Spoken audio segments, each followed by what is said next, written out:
thank you to everyone who's come along this evening. This event is being hosted by the Compass, Bristol and West group. And just to introduce Compass nationally, it's an organisation that basically wants change.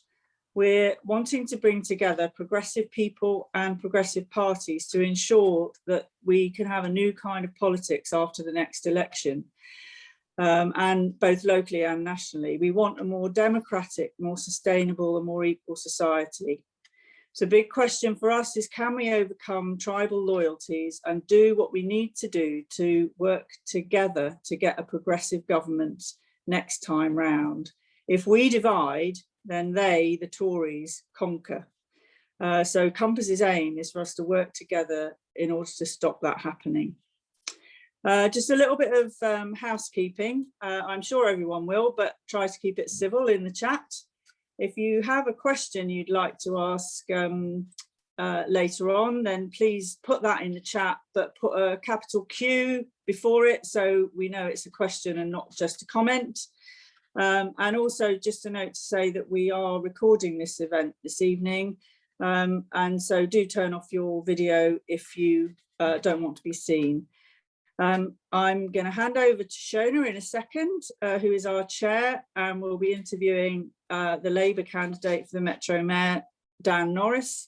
Shona is a Labour candidate in the May local elections for Lawrence Hill ward, and she's also a member of the Momentum National Coordinating Group. So with no further ado, I'll hand over to Shona. Thanks so much, Aileen. Yeah, thank you everyone for joining us on what is quite a nice evening. So hopefully this will be a really interesting hour, and we will try and keep it to an hour, because I'm sure you all have, you know, food to eat and things to do. What will happen is Dan is going to present, you know, his vision, what he wants to achieve if he gets elected.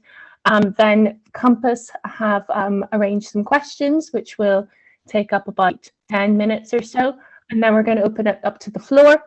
So if you have questions, stick them in the chat, and we will try to get through as many as possible. But obviously, in the interest of time, that might not be for everyone. But please keep yourselves on mute until you get asked to speak on your question. And we will ask people to keep their questions to 60 seconds, because otherwise we might, there's always the risk of ending up with a this is rather a comment than a question sort of thing. And we obviously want to get through as many as possible. So yeah, if you have any queries about how the event in general works, stick them in the chat and I'm sure someone will answer them. But we're going to hand over to Dan now to talk about WECA if he gets it. So take it away. Okay, well, thank you, Shona. Thank you, Aileen, for your introductions. I really appreciate it. And it's great to speak to Compass tonight. Can you remind me how many minutes I've got to talk to you about my views? My sort of 10, right? Well, 10 minutes. I'm not going to talk 10 minutes. And then we're going to hit questions. Okay, I'm not going to do 10 minutes because every bit of research I've seen about Zoom and people's ability to concentrate suggests they can do about 7 minutes. So I'll try and stick to 7 because, you know, it gets tedious and I'd rather have more questions, and I'm sure you'll bring me back to what you're concerned about anyway. I have no doubt about that. So first of all, can I introduce myself? I'm Dan Norris. I'm the Labour Metro Mayor candidate for the West of England on the 6th of May. My vision, I suppose, can be best described as making it easy for people to make choices that improve the environment, improve transport, improve skills and training, improve housing, and all the other responsibilities the Metro Mayor has, because the Metro Mayor role is quite a unique one. It's pretty prescribed. It depends on a good devolution deal, which I think many of you will probably agree with me when you say that that certainly isn't the case when it comes to the West of England. We've certainly missed out on all sorts of monies because the government are making us bid with other areas rather than saying, here is a set amount of money, you go and sort out public transport or whatever the issue might be, which means that I think the Metro Mayor is going to have to negotiate very hard, the new Metro Mayor, with the government for a better deal and maybe even different powers. Because it just seems to me that is not what was intended when Metro Mayors were created. When the Tories were very keen on Metro Mayors and this so-called devolution, I think they had a different vision, whereas now I think they sort of rolled back on that really fast. They haven't issued lots of documents and promised discussions that they should have done. And we're left in a situation where we've seen what's happened with the current Metro Mayor. And I'm not being personal about the current incumbent, but because I genuinely don't know him. But what's very clear is that to the vast majority of people, they don't know who he is. They don't know what the Metro Mayor does. And that strikes me as partly down to him and his party, but actually about how the government are handling the whole Metro Mayor role in general. Because if you go to other parts of the country, London is a good example, but let's take a more similar example to our area, Andy Burnham. Most people will know who Andy Burnham is, not just in his own area, but across the country. And that's the way the Metro Mayor role should be dealt with, because it has huge amounts of money to unlock even greater amounts of money to make a huge difference to the everyday lives of nearly 900,000 people across the west of England. And of course, that includes South Gloucestershire, Bath, North East Somerset, and Bristol. So it's very important that it's got right. My big concern, and I'll talk about my vision in other ways in your questions if I may, but my big concern is that furlough is ending, that we quite understandably are concerned about the health challenges that the pandemic has presented. And the vaccine rollout is obviously very important in addressing those. But actually, one of the biggest things about the pandemic is going to be the economic impact. And although the government are claiming that they've spent huge amounts of money, and it is kind of true, compared to other countries, if you look at other countries in Europe like France and Germany, we've spent about a third of what they're spending. Now, admittedly, that Germany is a bigger country, you could factor that in, but they're still spending an awful lot more. And what they're spending their money on is protecting their businesses, protecting their manufacturing industry, protecting all their ways of making wealth in the future, so that when the pandemic is finally sorted, they will be ready to get back to business, literally as normal. We have not done that. And I'm afraid that when furlough ends this autumn, there are going to be an awful lot of people, particularly younger people and people from minority ethnic groups, who are going to be particularly hard hit, who are going to have few jobs and opportunities. And it strikes me that the Metro Mayor, of all the roles that the Metro Mayor has, that is the key one in terms of the more immediate future. Not in the medium and distant future, maybe, but certainly in the short term, because the Metro Mayor has got to get skills and training right, has got to get the investment in the business and jobs right. Because if they get it wrong, the price that will be paid by the people we most care about will be vast. So it's a huge responsibility, and it's something that has to be done properly. I suppose the other thing I'd say is that, and I see people like Chris Orlick, who I've worked with and known a long time. You know, I've lived and worked in the West of England area all my life, about a third in each of the council areas. And what we've never had is a really good public transport system, to be honest. And I hold Labour Party politicians responsible as well as other parties, if I'm honest. I remember when I was a Bristol City Councillor thinking, why aren't we as ambitious as some of the other areas in the country for their public transport or other things? And I think part of the answer is that the sort of areas that we think have made radical changes and have been quite successful have been where there's been real crises in the past. So if you think of the industrial challenges and the work challenges and the skills challenges that places like Liverpool, Manchester, the West Midlands have faced at various stages under Thatcher or whoever, it kind of has been the catalyst to get them to think, what is their identity? What are the new businesses of the future? If the old businesses are going, what are the new ones going to be? And they kind of got on with it, and it sort of jolted them into thinking hard and working hard together to come up with good ideas to support their communities and their businesses, etc. We have always had amazing skilled people, amazing communities, but what we haven't had is maybe quite a serious jolt at times, certainly not across the region as a whole. And you could argue there's been a bit of complacency.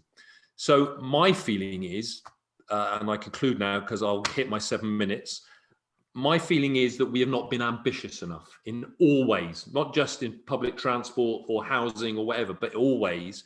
And we have some unique things to sell as a region. The fact that we have these great cities of Bristol and Bath surrounded by this most amazing countryside, we are unique in that. I can't think of many places that are quite the same as that anywhere in the country. And we need to make the most of that, I believe. And I think we can for environmental reasons, as well as business reasons, as well as identity reasons. And our ambition shouldn't just be about making sure that we make our mark in the UK, but we should be thinking about what mark we make globally, because we've certainly done that in the past. Some of it hasn't been good because it's been to do with things like the slave trade, of course.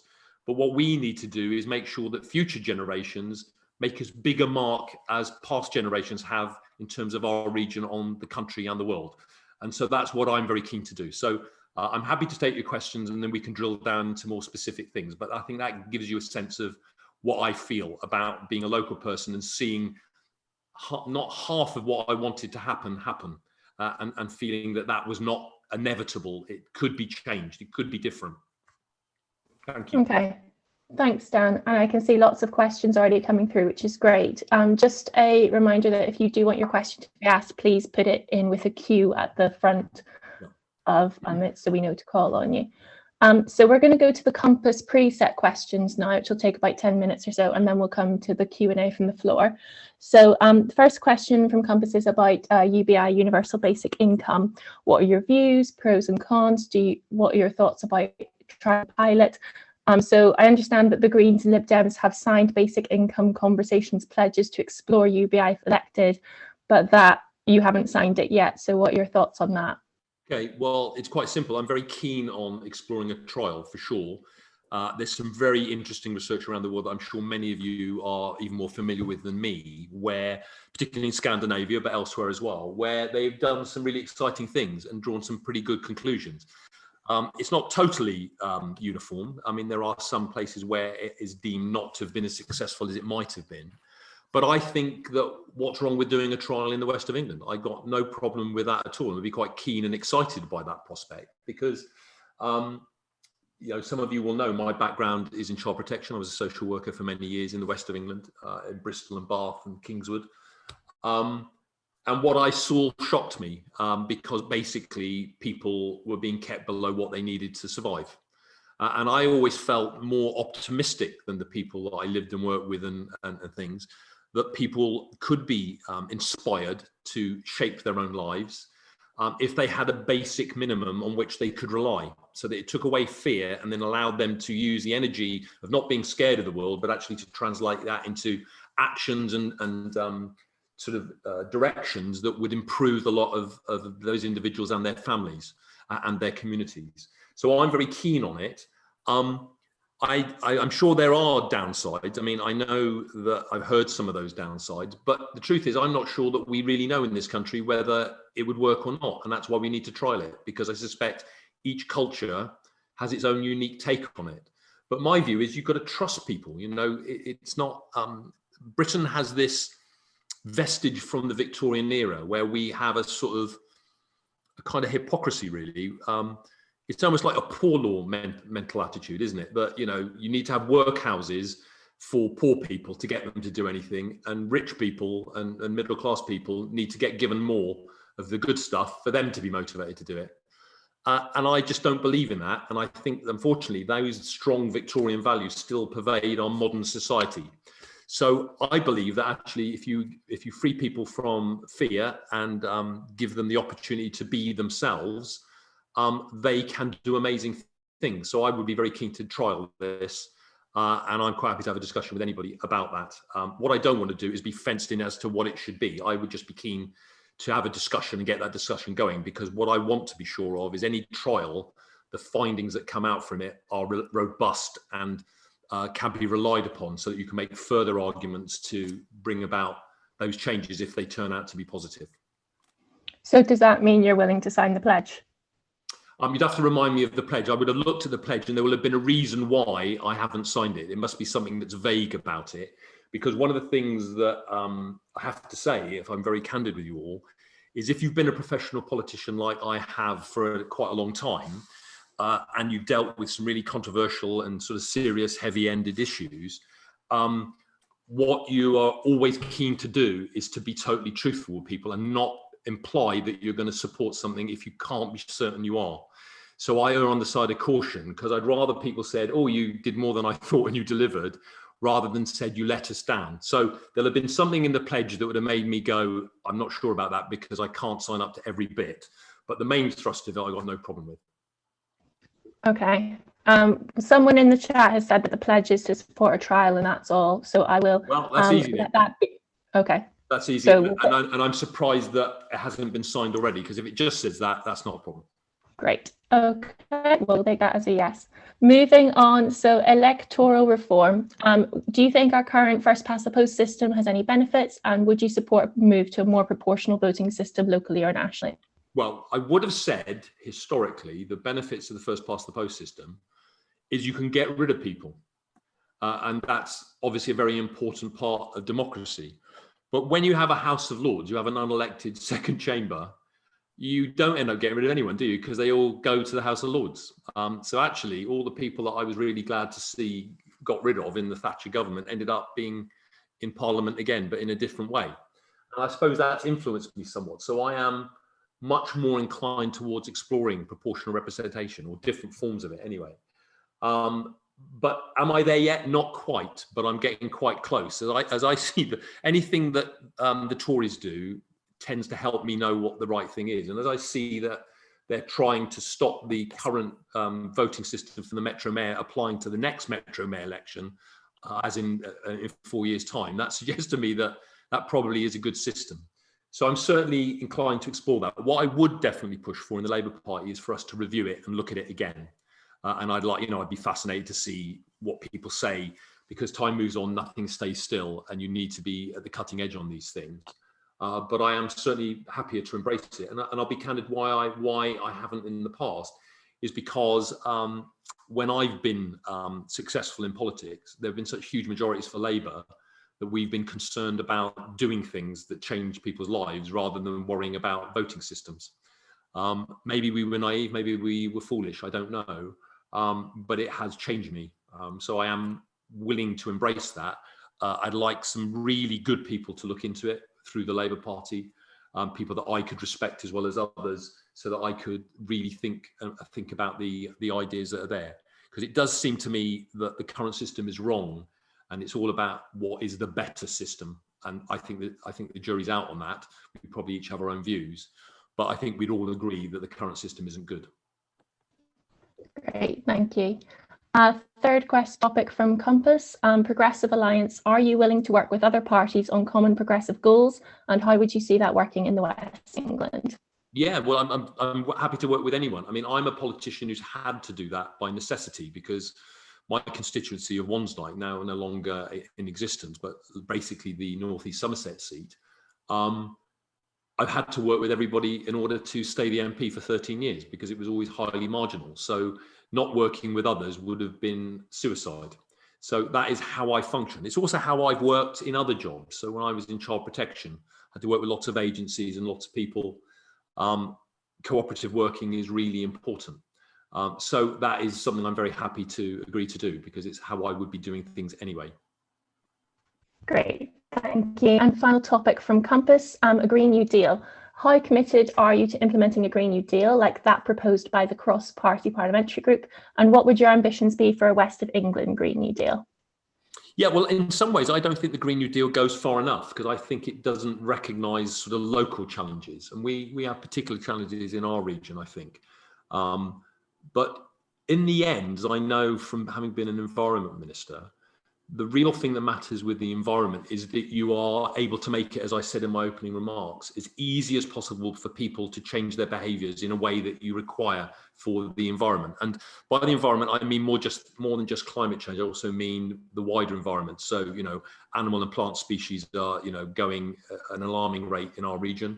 I've always been very fond of animals and plants, been very interested in nature and stuff. And I see it all the time. When I was a minister, I was very keen to limit the use of pesticides, particularly concerned about GM and stuff like that. I think they have a role, but you've got to be really careful so that capitalism doesn't sort of, go wild and just think about those things. So I think that what really, really matters is that we involve local people. As a Metro Mayor, if I am successful, what I will want to do is change the language that we use at the moment in our region. So, for example, if we're talking about You know, things like, I'll just give you some of the examples. I've been lobbied by an awful lot of people, including you, and including Acorn and others. And the amount of jargon that is used is phenomenal. And that is not something that I think involves the public as a whole. I think it excludes ordinary people who are struggling in many ways to lead their lives. And I think we've got to get out of jargon and start speaking in everyday language so that we have a debate that really involves everybody. Because it seems to me the Metro Mayor's delivery timescales are quite long. They're sort of medium and long terms. You know, if you want a good public transport system, that won't happen next year or the year after, or even the year after that, probably. You can make a difference in the shorter term, but a really good system is a big plan, costs a lot of money, will take time to deliver. And in order for that to be a success, you've got to take people with you. So you've got to have discussions about what that means and why they can't expect things to happen overnight, et cetera, et cetera. And that is particularly so with the environment, I think, because I've just sort of found it bamboozling at times that I know why we all speak in certain languages when we know an area and a subject well. And you know, I used to be a social worker with Chris Orlick, who's on the call tonight. And we would talk about all the technical things, weren't we, Chris, about to do with child abuse or whatever. We wouldn't spell it out. We'd know our own lingo and our own language, which was efficient and what have you. But actually, that wasn't necessarily the right way to deal with the public who were concerned about issues and needed to understand them as well. So, you know, I'm a believer that we've got to change the language. I think that means the mayor has got to be accountable, has got to be visible, has got to be there, has got to be prepared to work extremely hard, as I did as an MP. One of the things I did was I had more surgeries than any other MP in the region, more street stalls, and that wasn't by accident. That was because that discussion didn't just mean that I was able to tell people what I thought was going on so that they were better informed, as well as writing columns. I sort of helped pioneer that in the region. But it was also because they told me things that I needed to know, because you don't always hear that through your own party, to be honest. You know, parties are a sort of prism that reflect the same views. And sometimes you've got to get out and talk to regular people. And I think that is very, very important. So I think that the Green New Deal is something that I can almost certainly sign up to most things on, as described in the question. But I think we need to do a lot more than that. I think we have to engage with the public and find out what the Green New Deal looks like for them as well. What's their Green New Deal? And how does that apply to our particular region where we've got the most amazing and wonderful countryside? And also we've got some amazing wildlife and all the rest of it, and plant life in the cities too. And how do we deal with climate change? Because if we're going to hit the 2030 target, we have to reduce CO2 emissions by 20% year on year. And that is an amazingly big target, huge target. So I don't anticipate any road building except for safety reasons. I anticipate us having to invest hugely in public transport so that we get people able to not use cars and make car journeys anymore, because that's just it's a huge contribution to CO2. We've got to insulate our homes in the first instance, but you know, because they obviously produce an awful lot of CO2, as well as costing a fortune for people to heat. And we've also got to think of other things like, how do we have that natural corridors from the countryside to the cities and vice versa? How do we reduce our food miles? Well, we've got a great advantage. We've got all this countryside that's very productive in terms of food production. We should take advantage of that. Eating local is not just good for the environment. I suggest it's probably very healthy and great for the economy as well. So we could have a long discussion about it, but you know, I'm very excited about many of the New Deal issues. But I think we've got to be ambitious and say, right, how does that work for us in our communities, in our great regions? So that's what I think. Great, thank you. So we'll move on to questions from the floor. So we'll try and do them in the order. Reminder that if you're putting questions in the chat box, put a Q in front of it, please, so we know it's a question that you want to speak on. So first question is from Alison Allen, which is on zero carbon by 2030, appropriately enough. So Alison, do you want to unmute yourself, ask your question? Hi there. Hi, Alison. Hi. Both WECA and Bristol City Council have pledged zero carbon by 2030, including a promise to stop exporting our footprint to the global south. And our UK government has acknowledged that we're already heading towards 3 degrees centigrade. What will you do to ensure the Avon Pension Fund divests from companies which are causing global warming and rainforest destruction? in a word, I'll shame them, okay? Because what this needs to be is what the Metro Mayor has perhaps the most significant power of all, which is the soft power. Because the platform, it gives you the opportunity to shape debate, shape discussion. And the only way that pension funds, change their behaviors where they invest is because they come under pressure, because they have they'd argue they have a duty to get the best return. That's kind of been challenged in court over the years, so that you can take into account things like the environment, etc. And what I would engage with them, I would talk with them, I would discuss what they're planning to do. I would look at other examples where huge pension funds, even bigger than the local pension fund, like the university's pension fund, etc., have already started doing some of these things. And I would just make it uncomfortable for them to carry on. And that would mean, in effect, having a good discussion with the public so that they help you with that. Because you can't, as an individual, you can't force a lot of things. But what you can do is show the strength of feeling. You can make it difficult for them to duck it. And you can make them uncomfortable if they carry on.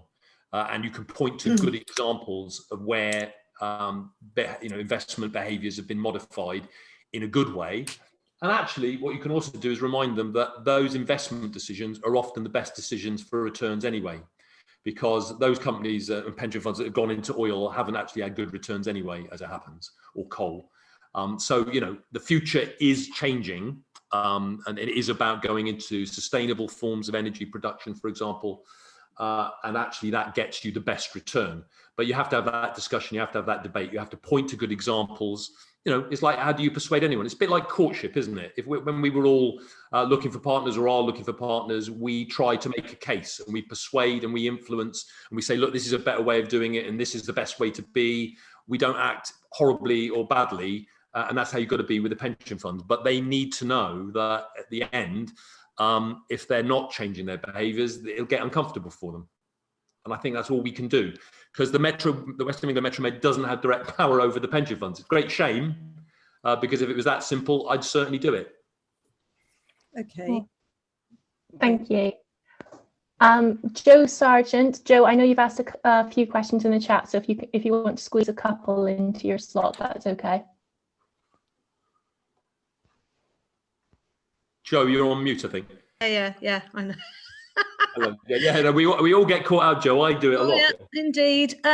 Yeah, I mean, the questions really are about the relationship between Bristol and the WECA region, because obviously we're by far the biggest component authority, and there are issues around our relationship with the rest of the West of England, and that obviously is reflected in the attitude towards the application of by North Somerset to join WECA, under the the fact that the application's been made by a different administration, so it's not like it's the same people saying we've changed our mind, can we come back in please?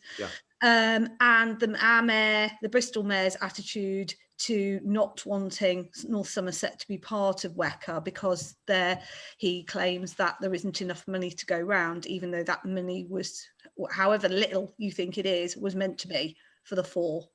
So I just wondered what your position was with regard to how you're going to deal with that if you get elected, how you're going to handle the fact that the other authorities think Bristol's too big for its boots, and Bristol thinks it's the powerhouse and the engine room or whatever of WECA. So there's a question around ego, and there's a question around practicality there. Well, I'd say to Chris, if he's listening, it's a bit like social work, Chris. It's going to be about how you balance all these competing egos and political demands and what have you. Look, the bottom line is, if I am honoured to be elected by the West of England people, that will be the whole area. So that's my duty to listen to all those voices and weigh that up. And I would expect each of the three council leaders to make a strong case for their areas. That is their job. I think that's their duty as well. But I hope that through the power of persuasion, working with government as well, to find common ways forward. But the bottom line is that I will do what I believe to be right, okay? And that's why the sort of West of England Metro Mayor role was created, in a sense, because it was about having a strategic view. Because I don't know if you're the same as me, Joe, but when I was in government, in the last Labour government, I remember the then Labour government making into today's monies about, I think it was about £1 billion equivalent available to Bristol and South Gloucestershire for a light rail transit, I think they called it. I can't remember exactly now. And because they couldn't get on and work that out, that money ended up going to Nottingham, which now has a very beautiful and wonderful light rail transit system. And all power to Nottingham's elbow, because they've got it and they've made it work very well. And it's a very good example of what a good public transport system can be. But it is a really good example of why we need to, I'm not going to say bang heads together, that would be arrogant, but I think there are ways of focusing on common interest to obtain things like Nottingham's transport system for our area, for example. And I think lots of other examples as well. So you'll forgive me as this is recorded particularly, and I don't want sort of videos played of this ad infinitum, but I think there are ways of working together, finding common ground and achieving things that are in the mutual interests of all the parts of the region. And I wouldn't be putting myself up for this job if I didn't think that. And I believe that my experience of being in a marginal constituency and having to work with all different peoples of different parties and views, and I believe successfully to get things like the lowest unemployment in the whole of the UK for my constituency, I think I've got a record of doing that pretty well. I haven't got it perfect, but I think 9 times out of 10 is probably a good target. If you do it that often, you're probably doing very well. And then to answer your very specific North Somerset question, obviously, I don't need to remind people that North Somerset voted not to come in. That is a very, very important thing to be aware of. But I have absolutely no problem about North Somerset coming in. That is not a concern to me, because I hope to be, if I'm elected, a successful West of England Metro Mayor that people in North Somerset would also want to embrace and be part of the change that improves our communities and our region. So Paul Dunn, who I know as well, I've seen Paul on the line. Hello, Paul. Paul will be pleased to hear that, as he's even put North Somerset on his caption. So that tells me everything I need to know.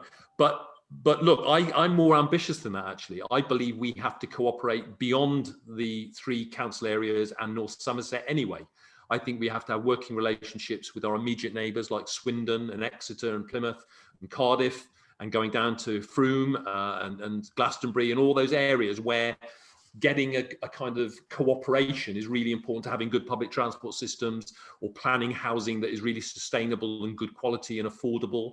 All the various things, skills and training. Homelessness is a really good example. I mean, Bristol in particular does very good things, but there are other examples in the other council areas too, of dealing with homelessness and rough sleeping.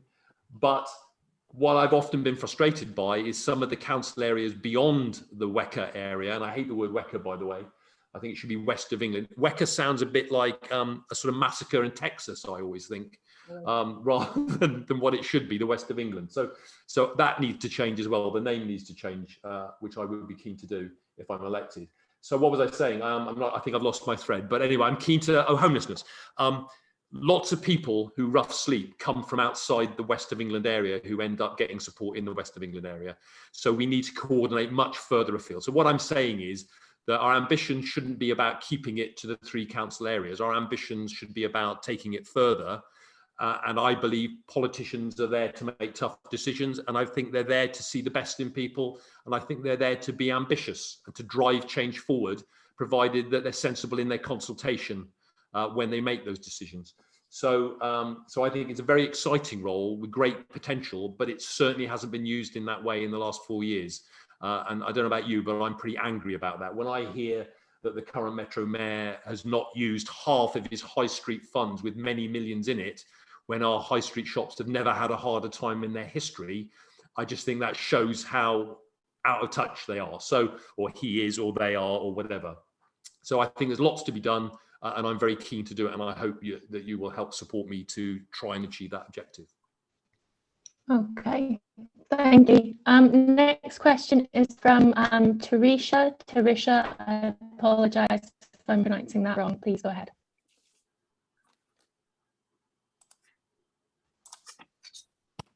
Remember to unmute. Are you still there? So please remember to unmute yourself. Sorry.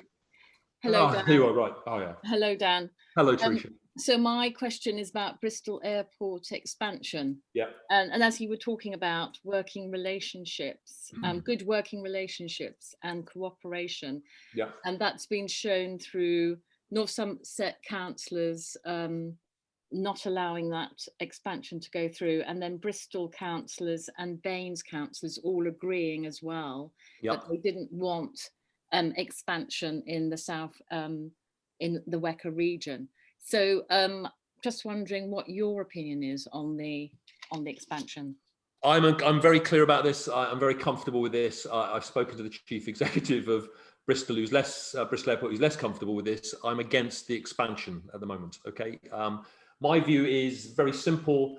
They haven't reached the emission ceilings that they've already been set, and yet they're looking to expand that at a time when we've got these CO2 emissions targets. If we are serious, if they mean anything, it seems quite clear to me that you do not expand it and endorse it going even higher still. The truth is that the answer to those emissions targets is probably going to come from future technologies, but they're probably going to take quite a while. And it will probably require people to change their behaviours and probably expect to holiday more in the UK rather than holiday abroad, for example. I don't want to undermine the advantages that come from being connected at Bristol Airport, but it seems to me to expand the airport now and to plan to do that at a time when the aviation industry is literally on its knees probably isn't the wisest thing, because I think we need to see where future behaviours are going to go and then make informed decisions rather than speculative ones that are really motivated by profit rather than the environment. Thank you. Okay, thanks, Dan. Next question is from Patrick McGovern about the buses, and there's quite a lot of questions about this in the chat. It seems like a very popular topic. Okay. Thank you, Shona. Hi, Dan. Hi, Chris. Oh, sorry, Patrick. You're moving around. As I look, the screen moves. I'm sorry about this. That's okay. Thanks, Patrick. So I'm a member of Acorn. We've been trying to set up a meeting with you actually for a while. I think all of the other candidates have met us. Yeah. So you probably know we have a campaign to take buses back into public control. Yep. My question is, will you commit to launching a consultation into a franchising system as all of the other candidates have? Or failing that, will you at least agree to meet with us to discuss the issue? Yeah, well, I have talked to lots of you, to be honest. I've talked to lots of Acorn people, and I keep getting calls and they kind of haven't talked to each other. So, I mean, I'm happy to have a meeting, Patrick, but could you get your act together, to be honest, because it hasn't been worked out. I've got no problem speaking to anybody, and I'm speaking to loads of people in Zoom meetings all the time. So, you know, if that hasn't happened, let's make that happen and let's get our act together and get it sorted. Okay, so that's not a problem. In terms of the issue, I have got nothing against franchising if it's the answer to us having the public transport, the bus system that we need for our region. And I repeat what I've said before, but having grown up in the region all my life, we have never had the bus system we should have had or deserve. It's never met the needs of our people. You know, young people couldn't get to training. Lots of people couldn't even apply for jobs because they'd never be able to get to the job because the public transport system's been poor. A whole range of social things, you know, people can't meet their relatives and what have you.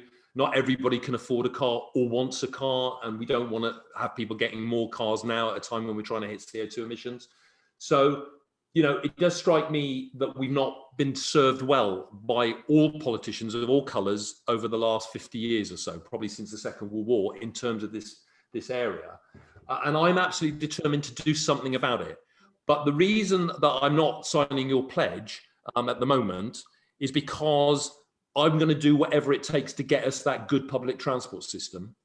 And what I'm kind of concerned about, and this is what comes from having been a professional politician for a long time, including in government, is I don't want to sign up to something that I can't be sure of delivering, or at least reasonably confident. And what I know from talking to my good friend Andy Burnham, and you saw Andy's initiatives recently with regard to Greater Manchester about franchising, even he has said that they're taking quite a big risk to moving to a franchising model. And that's because the income stream that comes in can't be guaranteed. And he's saying that in the context of having a transport system where there are trams that make profit, where they use to cross-subsidise buses. We don't have that in the West of England. We don't have that income stream. Now, the reason I'm so cautious, and I hope people who are listening from Acorn understand this and see it as sincere, but the reason why I'm doing it is because I don't think that the West of England Combined Authority is the most transparent of organisations. I think it's really hard to get good quality information on which to base really important decisions. So I suspect that if I am elected as Metro Mayor, when I finally look at the books and all the finances and unlock it all, it might not make good reading. And what I don't want to do is commit to franchising if it ends up being a failure. If we ended up being bankrupted or couldn't afford it, that would be absolute joy to capitalists, to Tories, to all those people who want to show that private enterprise is better than public enterprise. And I'm not prepared to put back our public transport system by 20 years or allow my opponents to say, look what happens when you have a Labour Metro Mayor, the buses go bust.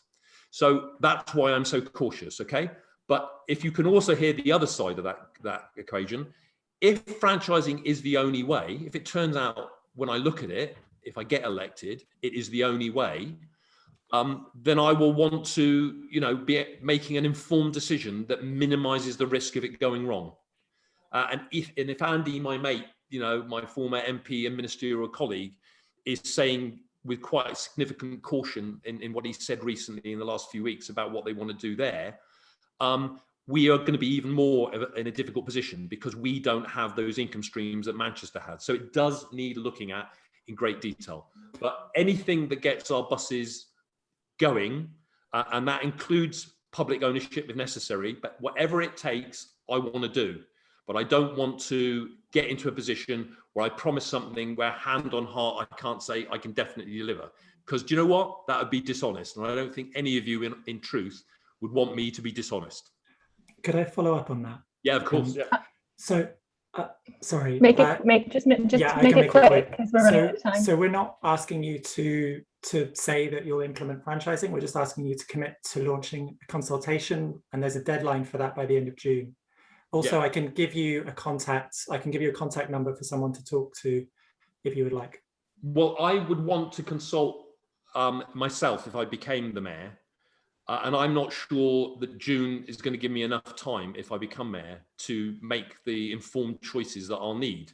But what I can give you this guarantee. If I'm elected, I'm happy to meet with Acorn, if we don't meet before, to have a thorough discussion so you can explain your pitch, because I know you all feel this very passionately. I know you've been lobbying tonight to make sure people ask me questions. You're very organised, but what I'd like you to do is put as much effort into trying to find a way forward which takes into account the concerns I have about an income stream, which we will need to have, or at least identify fallback positions if we're going to make it work, okay? This is serious business if we're going to deliver in a serious way for all the people of the West of England. And let's be clear, this isn't about, our main focus has got to be the people who need a good public transport system. Okay, it's not about it's not about the kind of ownership. I'm not adverse to public ownership at all. But what I'm much more concerned about is that we get the public transport system that we need and deserve. And in my lifetime, it's been in public ownership and in private ownership. And we still haven't had the public system we need. The good quality, reliable, safe, genuinely affordable. I don't mean the word affordable, I mean genuinely affordable system. So I think that's going to take some sorting. I think that's going to take some tough discussion. I think it's going to take the wisdom of all of us, experts and amateur alike. And I think it's going to need the Metro Mayor to take people with them so that they understand what's going on, so that people support whatever we decide and whatever is decided. Okay? Okay, so next is CK. So you've asked a couple of different questions. So if you want to pick one, and then I believe it's Rob and then Steve. Yeah, that was a lot of words that said absolutely nothing on bus franchising. So thanks for that. But my real question is, do you consider your role in the Iraq war and the MP expenses scandal to have an impact on your candidacy? It's not come up until you've asked me, so that answers your question, I think. Okay, thanks. Are you proud of your Next history? question. Well, I think politicians happen in all societies. Everybody decides we need politicians because they have to make tough decisions. And tough decisions are the decisions that are hard to make by definition. I think all decisions you make at the time on the best information that you have. And if you had the benefit of 100% hindsight, we would all make different decisions, I suspect, on an awful lot of things. You can ask many like an divorced people inquiry. who would say that. Yeah, like an inquiry. That's a really good time to have a look into past decisions, which obviously you voted against as well. No, well, you say obviously. Actually, that's not correct. I've never voted about not having an inquiry. And if you look into the Wikipedia, because I think that's where people are getting this from, you will see that there's a discussion piece that says that that is not correct and that shouldn't be there. So if you want to go and change it, you're welcome. That would be very helpful, because I've never voted for that because it just isn't true. Okay, I think I will move on to Rob. Thanks, Shona. Yeah, so my question is about cars, and you've already alluded to it, Dan, earlier. Hi, Rob. About the need to, yeah, how's it going? Already alluded to it earlier about how we need to get cars off the road. So my question is, given the climate emergency and that transport emissions are rising or staying level in this sector, unlike all the other sectors, how will you ensure that we tackle the car dependency and dominance in the region? What concrete actions will you take to reduce the number of cars on the road and therefore reduce carbon emissions and air pollution? Well, the bottom line on that is that we may have to make some very tough decisions. The Metro may have to make some very tough decisions if car usage is reduced. Doesn't necessarily mean the number of cars, but we certainly have to all reduce our journeys. And maybe the answers lie from some of our experience of the pandemic, where we make Zoom calls and don't always go into work as much, or for example. But what we do need to do is make it, and it comes back to that point about making it as easy as possible for people to make choices that are right. We need to make sure that, for example, there are loads more electric charging points. And at the moment, if you bought an electric car, you'd be taking quite a risk because they're not sufficient. We don't even have a standardized plug system, do we? That you can go with any car and go to any charging point and you know it will fit. So there's an awful lot needs to happen. And in truth, that has to come from government, because it's that kind of level of decision that needs to be made. So I think that's really important. I think employers have a big part in this, because I think they have to think of ways of staggering times when people need to go into work and leave work, and have a more flexible way of working. As well as working from home, it should be possible to be able to work more flexibly in the workplace. And I think actually we've probably got sufficient capacity for cars not to have traffic jams, for example, if we did that staggering, certainly in the first instance. But all these kind of things are really tinkering at the edges, because the truth is, if we're going to get that CO2 emission target by 2030, and if we're going to go beyond that, because I suspect that we'll have to have other targets, of course, even more significant after that, we've got to change people's whole attitude to travel in general. We've got to get people more active. We've got to, I mean, you know, when we see all the issues about, we talk about the Colston issue, and we look at what's happened in the past, and we judge things. What I always say is, well, look, those issues are clearly important, and I agree with many of them. But actually, what we've got to do, if we're serious and want to learn the lessons of the past, whatever that lesson of the past is we've got to try and think ahead 50 years and think, what will the people in 50 years' time say about us? What will they think we did that was terrible and appalling? And to me, a couple of things that come to mind is they'll think that we were absolutely crazy, that we didn't appreciate that climate change was such a problem, and that we didn't realize that we were damaging the plant and animal species to such a great extent. So I think that's what they'll look at us. So we've got to kind of try and anticipate that and do something really radical. And I think that time has come. When I was an environment minister 10 years ago now, or 11 years ago now, I remember all the sort of expert people that were briefing me were telling me how urgent everything was. Well, it's urgent plus 11 years now, and not enough's been done. So it will need radical things. But it comes back to that soft power thing. We're going to have to take people with us. The Metro Mayor will have to be really good at communicating the scale of the challenge, the nature of the challenge, and really get people to get involved in meeting the solutions of that challenge. Because I actually believe the goodwill is there. I think young people in particular are ahead of the curve on this. So I think they've got a lot to teach the rest of us. I'm acutely aware that if I am chosen to be the Metro Mayor, that actually it's generations not even born yet that are going to have most will know whether I've been successful or not in terms of climate change, because they're the ones who will pay the biggest price if we don't get it right. So that feels like a huge responsibility to me. But I forgot what the other thing I was going to say, Rob. So I'm going to let you come back and guide me as to what you want me to answer. But that's briefly what I think. Yeah. Well, thank you. Around halfway through, you said all of that was tinkering. So I don't know whether that was your concrete actions before that, which was. Oh yeah, well, the concrete actions. What are your concrete actions is what I'm asking. What are you actually going to do? Because all you've said is basically it's a big problem. We've got to do something about it. But you've not said what you're actually going to do. I hope my other questions. Well, look, Rob, you make a good point. I think my other questions or answers point to the answers that we want a good public transport system because that will reduce CO2 emissions significantly. We want. So don't just say good public transport system. What do you mean when you say that? Oh, I want it to be one that attracts usage by the public. That is the definition of a good public transport system. Is it used by the public? And in my view, one that's used by the public will be one that is truly affordable, as in genuinely affordable, not just the word used. That it's reliable, so that people know that if they're waiting for a bus, it will turn up. Okay, so they're not left in the middle of the night stuck. That it meets their needs of where they need to go and get to and from. So it actually gets about. It's not just some places and not others, so it doesn't exclude people. And also that it's safe, because we're acutely aware of the safety that people need to have, given recent events, if not other things. And people have got to be able to stand on bus stops if they're waiting for a bus, knowing that they feel safe. Otherwise, they won't use the bus, will they? They just won't go there. So we've got to reach all those targets, and they've got to have good quality information, because although we have some technology that helps us know what's going on, it doesn't help us integrate with some other forms of transport like trains or whatever in the way that it will need to for people to really embrace it properly. So technology is very important. And also traffic management is linked in with some of those technologies. I mean, I think it's a very exciting time to be alive in the world, because I think what technology can offer us in the future is amazing solutions to the kind of things, Rob, I suspect you want to hear. So that, that we can have buses that run really speedily and on time, because it manages the traffic if people are still stuck in their cars and not getting out of their cars. So it holds them up, not the bus, for example.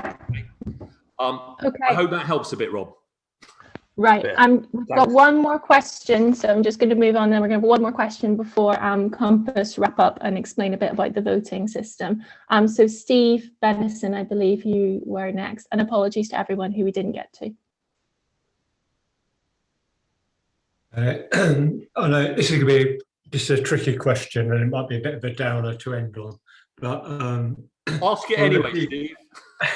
I wonder if you'd be able to. You'd be willing to say something about the current state of the Labour Party locally, and in particular, the difficulties when over your selection, suspension of a lot of members, including council candidates, and the equivalent suspension for whole CLPs.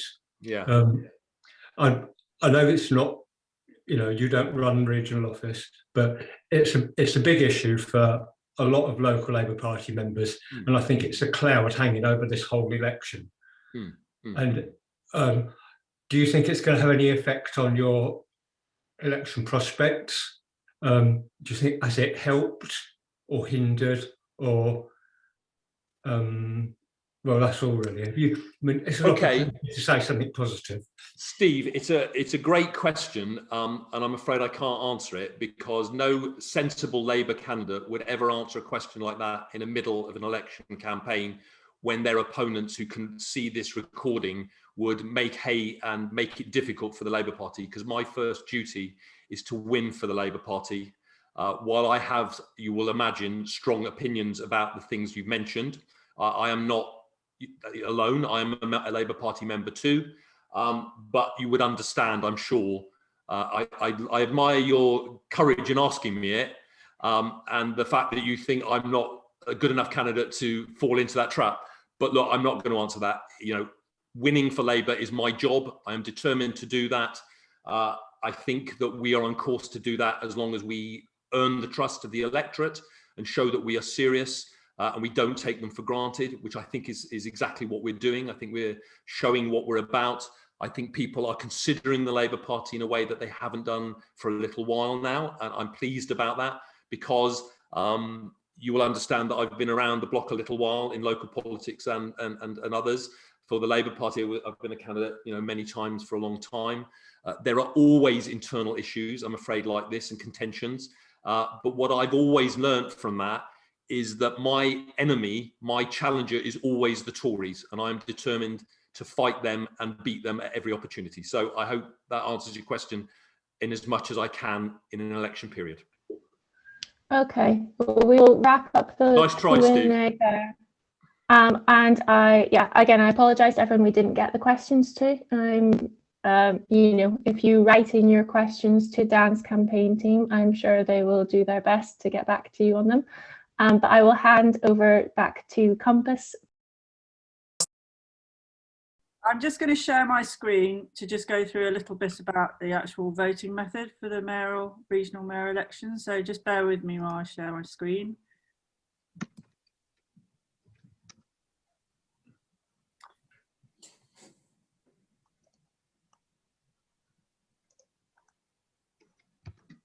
Can everybody see that? Yeah.